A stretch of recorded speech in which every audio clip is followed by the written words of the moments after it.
নমস্কার, দেখছেন কলকাতা টিভি। আপনাদের সঙ্গে রয়েছে আমি অভিক। শুরু করছি গুড মর্নিং কলকাতা। আর অভিকের সঙ্গে রয়েছে আমি তসমিনা। আর প্রথমেই যে খবরের দিকে নজর রাখবো, তৃণমূলের রবিবাসরীয় ব্রিগেডের প্রস্তুতি তুঙ্গে। চলছে জনগর্জন সভার শেষ মুহূর্তের প্রস্তুতি। আর ব্রিগেডের সভামঞ্চ থেকেই লোকসভা ভোটের প্রচার শুরু করবেন তৃণমূল সুপ্রিমো। কর্মী সমর্থকদের আরও কাছে পৌঁছতে মূল মঞ্চে রয়েছে চমক। কড়া নিরাপত্তা বলয়ে গোটা ব্রিগেড চত্বর। জনগর্জন সভার শেষ মুহূর্তের প্রস্তুতি।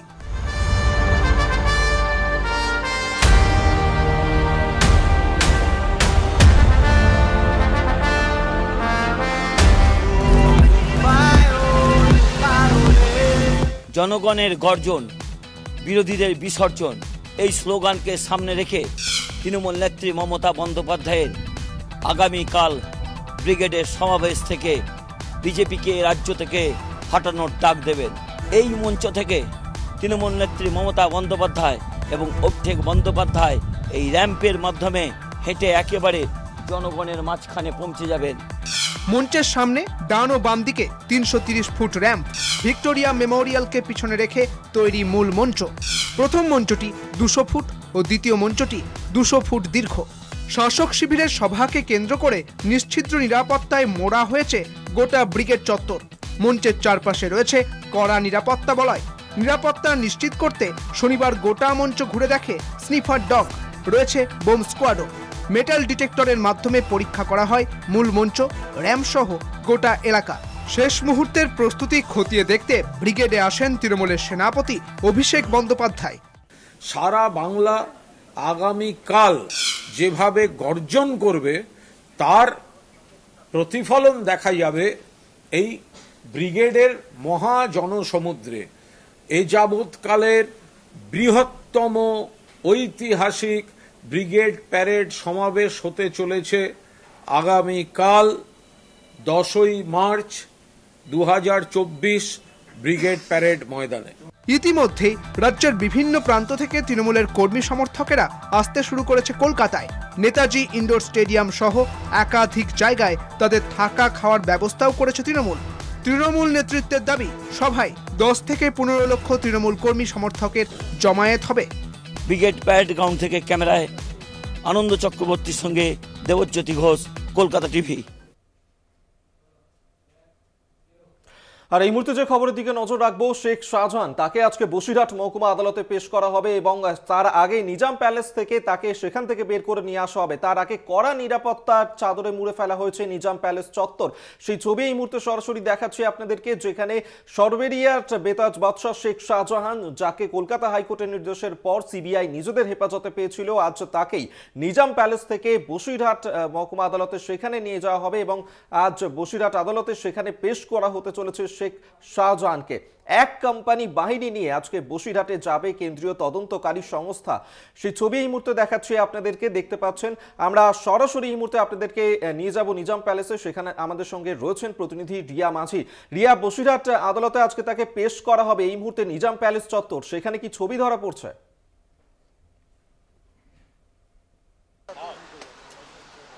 একদমই, দেখো, তোমাকে জানিয়ে রাখবো যে আজকে 10 দিনের হেফাজত শেষ হচ্ছে শেখ শাহজাহানের এবং সেই কারণের জন্য তাকে বসিরহাট আদালতে আজকে পেশ করা হবে এবং এই মুহূর্তে সিবিআই এর যে তৎপরতা সেটা চোখে পড়ছে এবং তাছাড়াও যে নিরাপত্তা, সেই নিরাপত্তার ঘেরাটোপে পুরো মুড়ে ফেলা হয়েছে গোটা নিজাম প্যালেসকে। সেই চিত্রটা দেখাচ্ছে আমার ক্যামেরা পার্সন মনোজেশ মুখার্জি, রয়েছে আমার সঙ্গে, যে চিত্র তোমাকে তুলে ধরছে, যেখানে দেখা যাচ্ছে যে গোটা নিজাম প্যালেস জুড়ে প্রায় এক কোম্পানিরও বেশি ফোর্স মোতায়েন করে রাখা হয়েছে এবং এক কোম্পানি ফোর্স, যেটা শেখ শাহজাহানকে যখন নিয়ে যাওয়া হবে বসিরহাটের উদ্দেশ্যে, তখন এই এক কোম্পানি ফোর্স কিন্তু সঙ্গে যাবে। এবং কিছুক্ষণ আগেই আমরা যেটা দেখেছি যে এই এক কোম্পানি ফোর্সের যে ব্রিফিং, সেই ব্রিফিং দেওয়া হয়েছে তাদেরকে।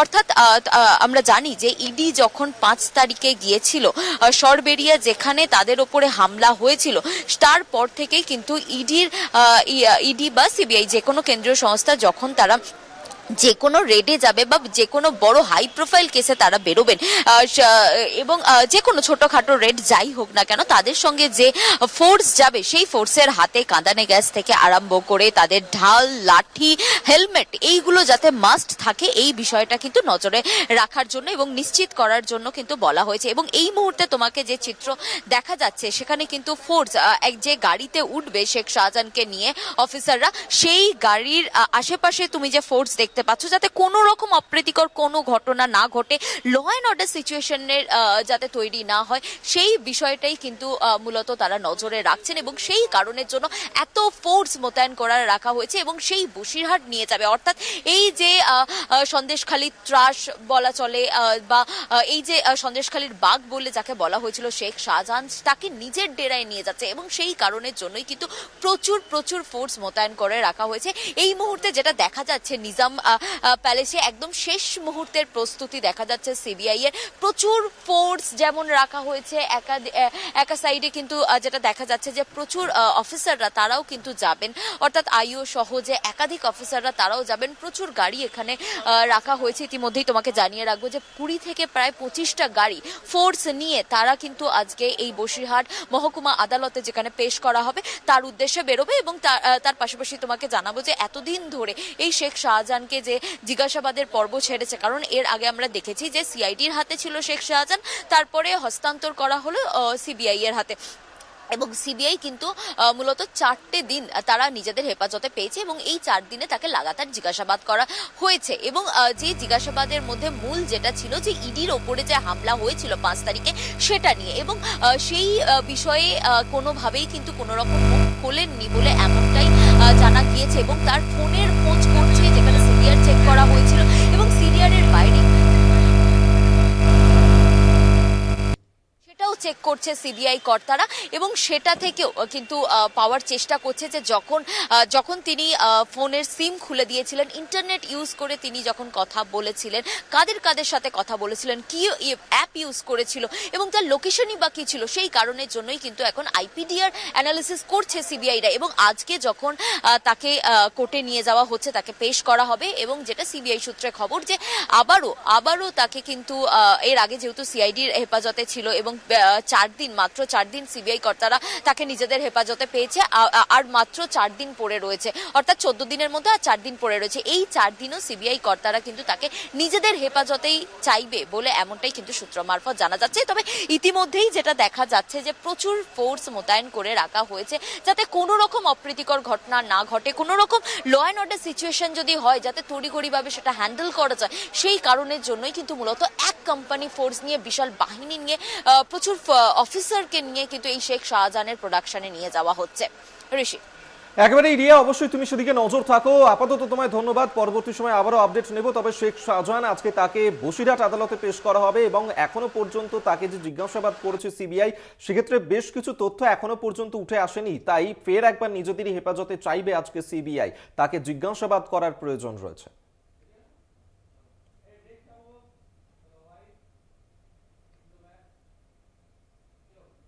গুড মর্নিং কলকাতা, এখন সময় একটা ছোট্ট বিরতি। ফিরছি বিরতির পর, সঙ্গে থাকুন। ফিরে এলাম বিরতির পর। নজর রাখবো যে খবরের দিকে। সন্দেশখালী থানার ওসি বদল, বসিরহাট থানায় বদলি করা হলো ওসি বিশ্বজিৎ সাপুইকে। আর সন্দেশখালীর নতুন ওসি হলেন গোপাল সরকার। সন্দেশখালীর একাধিক জায়গা থেকে তোলা হলো 144 ধারা। রবিবার শুভেন্দু অধিকারীর সভা ঘিরে বিশেষ সতর্কতা, জমায়েতে নিষেধাজ্ঞা, চলছে মাইকিং প্রচার। ধীরে ধীরে ছন্দে ফিরছে সন্দেশখালী। রাজ্য সরকারের উদ্যোগে ফেরানো হচ্ছে গ্রামবাসীদের জমি বাড়ি। সন্দেশখালী থানা এলাকার একাধিক জায়গা থেকে তুলে নেওয়া হচ্ছে 144 ধারা। শনিবার 6টি জায়গা থেকে 144 ধারা তুলে নেওয়া হয়। রবিবারও বাকি 6টি জায়গা থেকে তুলে নেওয়া হবে 144 ধারা। এরই মধ্যে সন্দেশখালী থানার ওসি বদল, ওসি বিশ্বজিৎ সাপুইকে বসিরহাট থানায় বদলি করা হয়েছে। সন্দেশখালী থানার নতুন ওসি পদে দায়িত্ব পান গোপাল সরকার। তিনি বসিরহাট পুলিশ জেলার এসওজি পদে ছিলেন।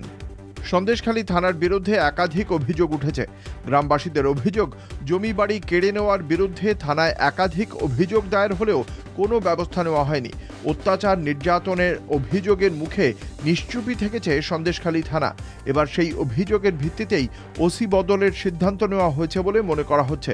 যদিও রবিবার ন্যাজাট থানা এলাকায় শুভেন্দু অধিকারীর সভা ঘিরে জারি করা হয়েছে বিশেষ সতর্কতা। জমায়েতে নিষেধাজ্ঞা, একাধিক এলাকায় মাইকিং করে সতর্ক করার কাজ শুরু হয়েছে। 144 ধারা জারি মেনে চলার জন্য সন্দেশখালী থানার পক্ষ থেকে সমস্ত নাগরিকের কাছে বিশেষভাবে অনুরোধ করা হচ্ছে। এদিকে হাইকোর্টের নির্দেশ পেতেই ইডির ওপর হামলার অভিযোগের তদন্তে নেমেছে সিবিআই। শুক্রবার সন্দেশখালীর আকুঞ্জিপাড়ায় শাহজাহানের বাড়িতে যায় সিবিআই আধিকারিকরা। নমুনা সংগ্রহে যায় ফরেনসিক বিশেষজ্ঞের দলও। ইডির ওপর হামলার ঘটনায় জড়িত থাকার অভিযোগে আটক করা হয় এক ব্যক্তিকেও। লোকসভা ভোটের আগে রীতিমতো সন্দেশখালী রাজনৈতিক উত্তাপ গরম, তাই সেখানকার মানুষ চাইছে যাতে স্বাভাবিক শান্তি বজায় থাকে এবং সেই দিকে লক্ষ্য রাখুক প্রশাসন। তাই সব মিলিয়ে নতুন করে শান্তি বিরাজ করছে সন্দেশখালীতে। তাই তারা চাইছে শান্তি থাকুক সন্দেশখালী মানুষের মনে। সন্দেশখালী থেকে সঞ্জিত চক্রবর্তী, কলকাতা টিভি। লোকসভা ভোটের ডঙ্কা বেজে গিয়েছে। ভোটের দিন ঘোষণা না হলেও শুরু হয়ে গিয়েছে প্রার্থীদের নামে দেওয়াল লিখন। আর ডায়মন্ড হারবারে অভিষেক বন্দ্যোপাধ্যায়ের সমর্থনে শুরু হয়ে গেল দেওয়াল লিখন। দুয়ারে লোকসভা ভোট, তবে এখনো ঘোষিত হয়নি নির্বাচনী নির্ঘণ্ট। তবে কোমর বেঁধে ভোট প্রচারে নেমে পড়েছে সব রাজনৈতিক দলই। এই আবহে প্রার্থী তালিকা ঘোষণা না হলেও ডায়মন্ড হারবারের সরিষা থেকে শুরু হয়ে গেল অভিষেক বন্দ্যোপাধ্যায়ের সমর্থনে দেওয়াল লিখন। অভিষেক বন্দ্যোপাধ্যায়ের আমাদের আজকের দিনে দাঁড়িয়ে আপনজন আত্মীয়, তাই অভিষেক বন্দ্যোপাধ্যায় পুনরায় আমাদের ডায়মন্ড হারবার লোকসভায় তিনি দাঁড়াবেন, এটা আমাদের আবদার আমার নেতৃত্বের কাছে। তাই অন্য রাজনৈতিক দল দেয়াল লেখনের আগে আমাদের দলের ভবিষ্যৎ অভিষেক বন্দ্যোপাধ্যায়ের লোকসভা কেন্দ্রে সরিষায় দাঁড়িয়ে আমরা অভিষেক বন্দ্যোপাধ্যায়ের নামে জোড়া ফুল সামনে রেখে প্রতীকে আমরা দেয়াল লেখানো শুরু করব। ডায়মন্ড হারবারে অভিষেকের বিরুদ্ধে ভোটে লড়ার ইচ্ছে প্রকাশ করেছেন আইএসএফের নওশাদ সিদ্দিকী। এদিন দেওয়াল লিখনের ফাঁকে নওশাদকে কটাক্ষ তৃণমূল শিবিরের। আজকে থেকে আমরা ভোটে দামাবাজি দিলাম। নওশাদ দাঁড়াবে, হ্যাঁ নওশাদ আইএসএফের প্রার্থী দাঁড়াচ্ছে ডায়মন্ড হারবারে, কি মনে করছেন? এই দেখুন দাঁড়াচ্ছে জামানত বাজেয়াপ্ত হওয়ার জন্য। 2014 ও 2019 সালে ডায়মন্ড হারবার লোকসভা কেন্দ্র থেকেই জয়ী হন অভিষেক বন্দ্যোপাধ্যায়। এই বছর অভিষেক বন্দ্যোপাধ্যায় আগের থেকে আরও বেশি ভোটে জিতবেন বলেই দাবি ডায়মন্ড হারবারের তৃণমূল নেতাকর্মীদের। দুর্গাদাস বন্দ্যোপাধ্যায় ও জয়দীপ হালদারের রিপোর্ট, কলকাতা টিভি। একশৃঙ্গ গন্ডারের জন্য জনপ্রিয় কাজিরাঙ্গা এখন সংবাদ শিরোনাম। কাজিরাঙ্গায় সাফারিতে প্রধানমন্ত্রী। হাতি ও জিপে সাফারির পর ছবিও তোলেন মোদি। মোদির সফর ঘিরে তুমুল শোরগোল, জমিদারি মনোভাব, কটাক্ষ বিরোধীদের। হাতির পিঠে প্রধানমন্ত্রী কাজিরাঙ্গা জাতীয় উদ্যানে সাফারি করলেন। কিছু এলাকা ঘুরে দেখার পরেই ওই একই রেঞ্জে জিপে জঙ্গল সাফারি করেন তিনি। সাফারির সময় প্রধানমন্ত্রী মোদির সঙ্গী ছিলেন জাতীয় উদ্যানের ডিরেক্টর সোনালী ঘোষ। এছাড়াও বন দপ্তরের শীর্ষ কর্তারাও ছিলেন সেখানে। এই প্রথম কাজিরাঙ্গা সফরে এসেছেন মোদি। শুক্রবারই কাজিরাঙ্গা পৌঁছন মোদি। কোহরা রেঞ্জের অতিথিশালায় রাত কাটিয়ে ভোরের সাফারিতে প্রধানমন্ত্রী। হাতির পিঠে চেপে কখনো ক্যামেরায় চোখ, কখনো প্রকৃতি সেবন। মোদির লেন্সে ধরা পড়ল একশৃঙ্গ গন্ডার, হরিণ, বুনো মোষ এবং বিভিন্ন প্রজাতির পাখির ছবি। প্রধানমন্ত্রীর এই সাফারি ঘিরে সাজো সাজো রব পড়ে যায় জাতীয় উদ্যান জুড়ে। ভোটের উত্তাপে প্রধানমন্ত্রীর এই সফরকে কিভাবে দেখছে বিরোধী শিবির? আগেকার দিনের জমিদাররা এইভাবে হাতির পিঠে চড়ে ঘুরে বেড়াতেন। আমাদের প্রধানমন্ত্রীও হাতির পিঠে চড়ছেন, এটাই তার পক্ষে স্বাভাবিক। কারণ তিনি যেভাবে পশ্চিমবাংলার মানুষের 100 দিনের কাজ বন্ধ করে দিয়েছেন, যেভাবে দ্রব্যমূল্য বৃদ্ধি করেছেন, হাতির বোঝা তিনি বাংলার মানুষের উপর চাপিয়ে দিচ্ছেন। সেই আত্মবিশ্বাস যদি থাকে তাহলে মোদির এত ভ্রমণ কেন, এত প্রচার কেন? মোদি নিজে সকলকে বলছে আত্মনির্ভর হও, কিন্তু মোদি নিজে আত্মনির্ভর হতে পারছে না। কারণ উনি জানে যে আজ পর্যন্ত যা করা হয়েছে সেটা মিথ্যার ফানুস ছাড়া কিছু নয়। প্রধানমন্ত্রীর পশুপ্রেম এই প্রথম নয়। অভিযাত্রী বিয়ার গ্রিলসের সঙ্গে 2019 সালে ম্যান ভার্সেস ওয়াইল্ডের এক পর্বে মোদি জিম করবেট জাতীয় উদ্যানের সফর করেন। 2022 সালে নামিবিয়ার চিতাদের মধ্যপ্রদেশের কুনো জাতীয় উদ্যানে ছাড়েন প্রধানমন্ত্রী। বাসভবনের সামনে আসা ময়ূরদের নিজের হাতে খাওয়াতে দেখা যায় প্রধানমন্ত্রীকে। কলকাতা টিভি।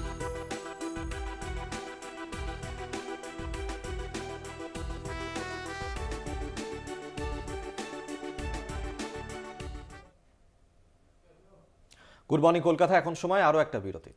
ফিরছে বিরতির পর, দেখতে থাকুন কলকাতা টিভি। ফিরে এলাম বিরতির পর। তৃণমূলের জনগর্জন সভা ঘিরে কড়া নিরাপত্তা, প্রস্তুত 1600 পুলিশ বাহিনী, সভামঞ্চে আশেপাশে 2টি কুইক রেসপন্স টিম। একেবারেই তাই, এবং এছাড়াও ব্রিগেড চত্বরে থাকবে 11টি অ্যাম্বুলেন্স, এছাড়াও 4টি দমকলের ইঞ্জিন। শহর জুড়ে প্রায় 50টা পিকেট। অপ্রীতিকর ঘটনা রুখতে শহর জুড়ে টহলদারি পুলিশের। নিরাপত্তা ব্যবস্থা তদারকিতে অ্যাডিশনাল কমিশনার মুরলীধর শর্মা। আজ তৃণমূলের মহাসমাবেশ, সেই মহা ব্রিগেড জনগর্জন সভা। ইতিমধ্যেই জেলা থেকে কর্মী সমর্থকরা তারা ব্রিগেডমুখী হয়েছেন এবং আজকের এই জনগর্জন সভাকে ঘিরেই কড়া নিরাপত্তা। একদমই অভিক। আর আমরা আজকে যেটা দেখতে পাবো যে মুখ্যমন্ত্রী মমতা বন্দ্যোপাধ্যায়ের সঙ্গে কিন্তু মঞ্চে উপস্থিত থাকবেন অভিষেক বন্দ্যোপাধ্যায়ও, এবং যা ঘিরে কিন্তু কড়া নিরাপত্তার বলয়ে ঢেকেছে পুলিশ। আপনারা দেখতে পাচ্ছেন সেই ছবি। আর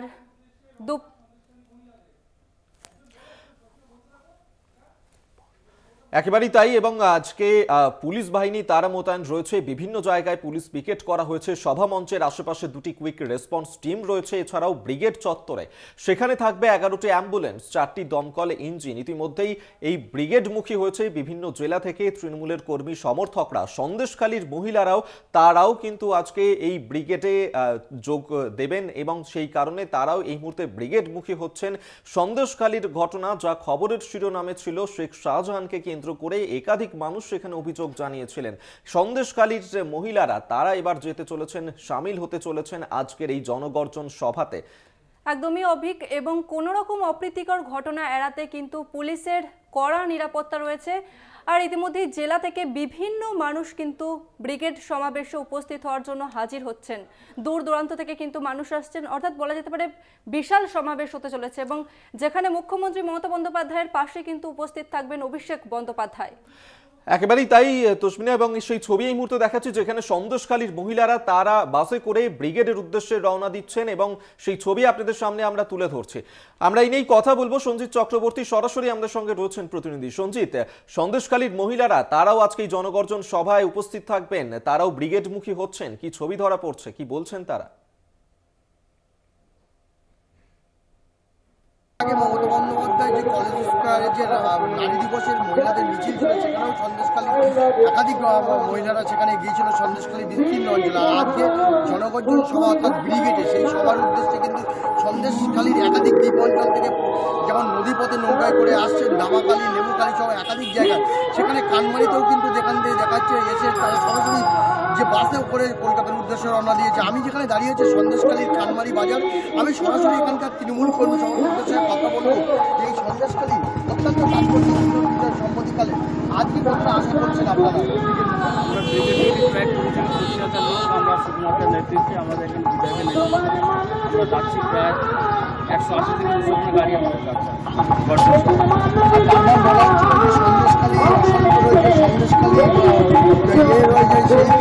একবারই সঞ্জিত তুমি সঙ্গে থাকো। এই মুহূর্তে সেই ছবি আপনাদের সামনে তুলে ধরি যেখানে সন্দেশখালীর মহিলারা তারা যে ব্রিগেডমুখী হচ্ছেন, সেই ছবি এই মুহূর্তে আপনাদেরকে আমরা দেখাচ্ছি, যেখানে সন্দেশখালীর ঘটনা, যা নিয়ে রাজ্য রাজনীতি তোলপাড় ছিল, এবং আজকের এই মহা ব্রিগেডে সেখানে সন্দেশখালী মহিলারা তাদেরকেও আমন্ত্রণ জানানো হয়েছিল। তারা উপস্থিত থাকবেন আজকের এই ব্রিগেডে জনগর্জন সভায়, যেখানে মমতা বন্দ্যোপাধ্যায়, অভিষেক বন্দ্যোপাধ্যায় তারা কি বার্তা দিতে চলেছেন সেদিকে তো নজর রয়েছে। বেশ কিছু বড় চমক থাকবে আজকের এই জনগর্জন সভায়। পাশাপাশি বিভিন্ন জেলা থেকে ব্রিগেডমুখী হচ্ছেন মানুষজন। সন্দেশখালী থেকে সেখানেও বিধায়ক সুকুমার মাহাতোর নেতৃত্বে ব্রিগেডের উদ্দেশ্যে রওনা দিয়েছেন সন্দেশখালীর মহিলারা। একদমই অবিক, এবং সামনেই লোকসভা ভোট এবং তার আগে তৃণমূলের এই বিশাল সভা এবং সেখান থেকে মুখ্যমন্ত্রী মমতা বন্দ্যোপাধ্যায় এবং অভিষেক বন্দ্যোপাধ্যায় কি বার্তা দেন সেদিকে কিন্তু নজর সকলের। একেবারেই তাই। আমরা আরো একবার সঞ্জিতের কাছে যাই। সঞ্জিত, সেখানকার মানুষজন তারা যেমনটা বলছিলেন এবং এই যে সন্দেশখালীর মহিলারা তারা আজকে সেখানে যাচ্ছেন, ব্রিগেডে উপস্থিত থাকবে। সেখানকার মানুষের সঙ্গে কথা বলবো, আমি একেবারে সরাসরি সেই কথা বলার চেষ্টা করবো। এখানকার যারা নেতৃত্ব আছে তারা কতটা আজকে আশাবাদী, ব্রিগেড মুখে সন্দেশকারী মানুষের কতটা আস্থা ভাজন করছেন আপনি? প্রচুর আস্থা আছে।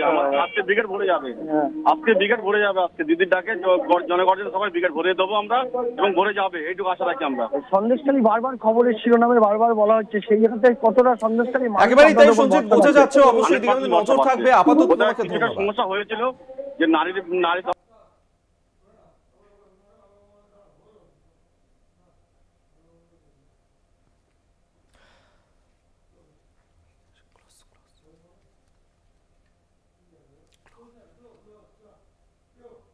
গুড মর্নিং কলকাতা এই পর্যন্তই।